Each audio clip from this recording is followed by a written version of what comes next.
Hey guys, paalala lang no, mag-ingat sa paggamit ng AI and mag-ingat sa pag-share ng mga memes, pictures, or videos na hindi nyo alam baka AI generated.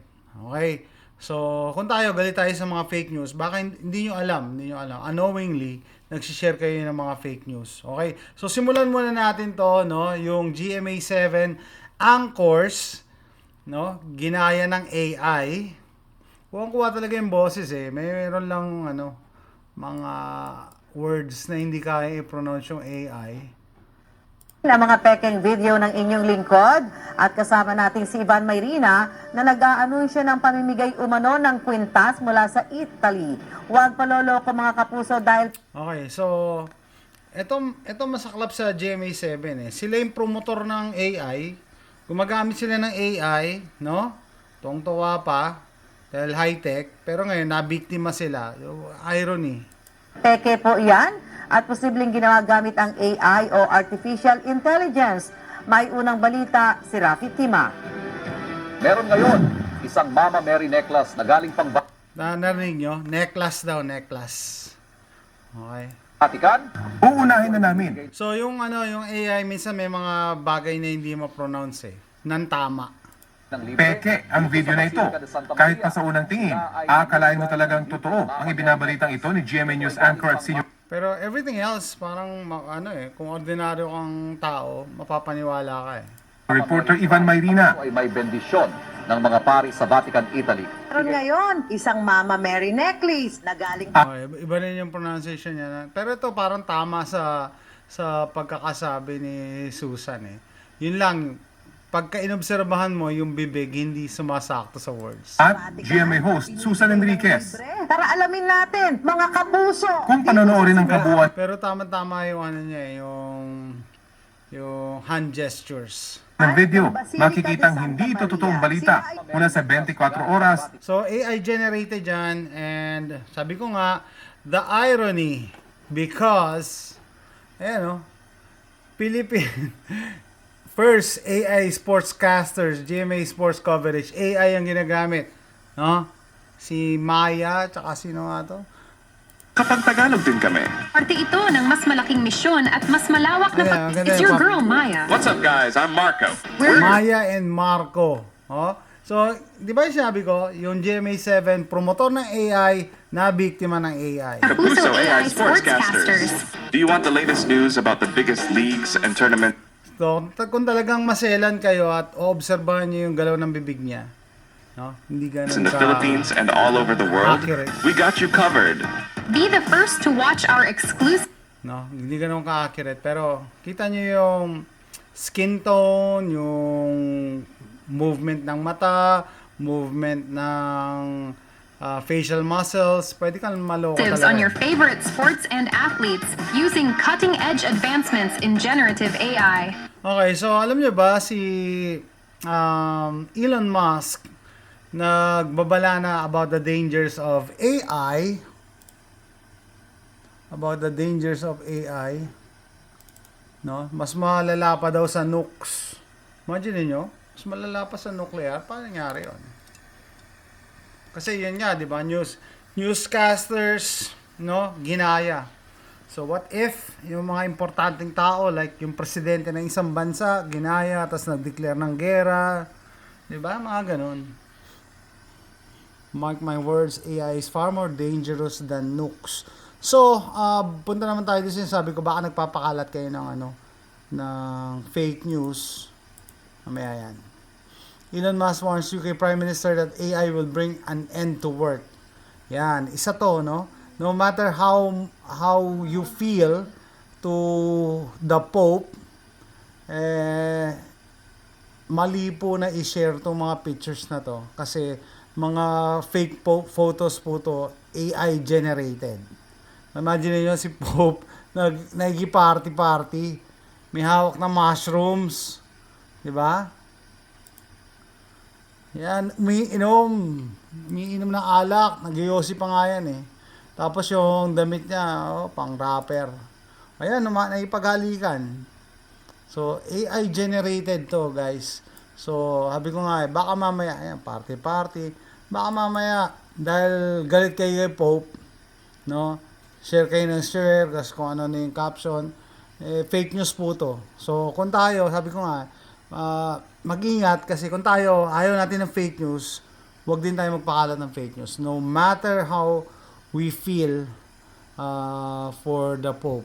Okay? Alam ko hindi lahat Katoliko. No, ako Katoliko pero para sa akin itong si Pope Francis ang pinaka left-leaning na nakita kong Pope, liberal-minded na Pope.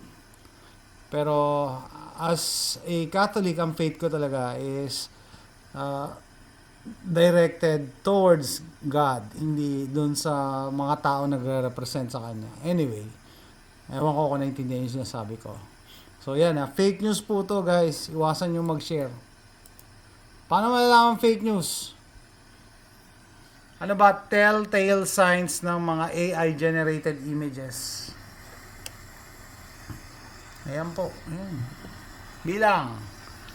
Parang saging to 1, 2, 3, 4, 5. Yung tampa. Ilang daliri pa yung nasa kabila? Parang dalawa pa yung nasa kabila oh. Sa kabilang side oh. So, yun nga yung kaibigan ko, si na nasa, hindi ko nababanggit yung pangalan, na nasa, siya, IT. Tinanong ko siya kasi may experience siya sa AI Araw-araw sila nagdi-deal with AI, security ng bangko. Sabi ko, bakit ba't hindi ma-perfect ng AI yung daliri? Bakit palaging 6? So, 5 on one side, syempre, plus thumb. Hindi yan ma-perfect oh. Sabi ng kaibigan ko, hindi natin alam kung ano yung alam ng AI. Kasi, nagbe-base lang siya sa, sa finifeed sa kanyang data So, hindi natin alam. So, nakakatakot. I don't know. Open for interpretations. Pero, ito yung clue. All telltale signs na yung image is AI generated. Yan. Hindi sa daliri, doon nagkakatalo So, alam niyo na mag-spot. Paano mag-spot ng AI generated images. So, iisang yan, skin tone, iisang color, background to. So, isa gumawa niya. Ito, balik tayo rito. May tinanong ako dito, kaibigan ko rin dito. Sabi ko, si Chris, sabi ko, oy, nadaanan ko to. And then, na-realize ko, AI din to. AI generated images to. No? Hindi talaga sila totoong tao. Sabi nga ni Elon Musk, nakakatakot. Tignan niyo yung daliri. Tignan niyo yung daliri. Hindi na perfect ng AI yun, yung middle finger niya, hinati niya pa sa dalawa. So, bilang 1, 2, 3, 4, 5. Diba? Hindi perfect yung pagkakagawa ng AI dito, sa middle finger. Matutusin nyo. Uy, magagandang babae. It just so happen, hindi sila totoong babae kasi AI generated images. Pati ito. No? Hindi rin sila totoo. AI generated images.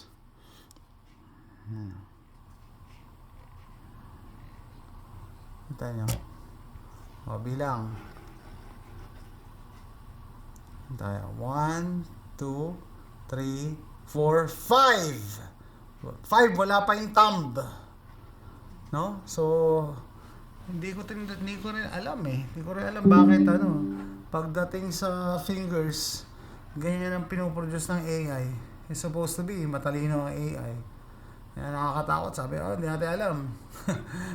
Kung ano yung alam ng AI, bakit ganyan ang mga daliri na dinodraw niya. Di ba? So, guys, ingat lang and huwag padalos-dalos sa pagre-repost, pagre-reshare ng mga memes, ng mga pictures na hindi natin alam, fake news pala. No? Kasi AI generated images.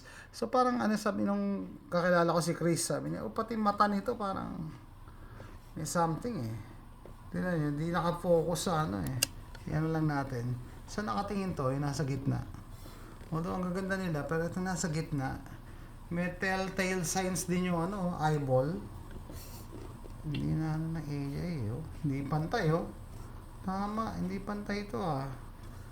Yung isang mata niya nasa gitna, nakadikit na sa gilid. Oh. Nakadikit sa gilid. So, unang tingin talaga, akala nyo, oy, genuine na, magandang babae, pero AI generated yan. Okay, guys, so, that's it. Paalala lang, thanks for watching. Bye!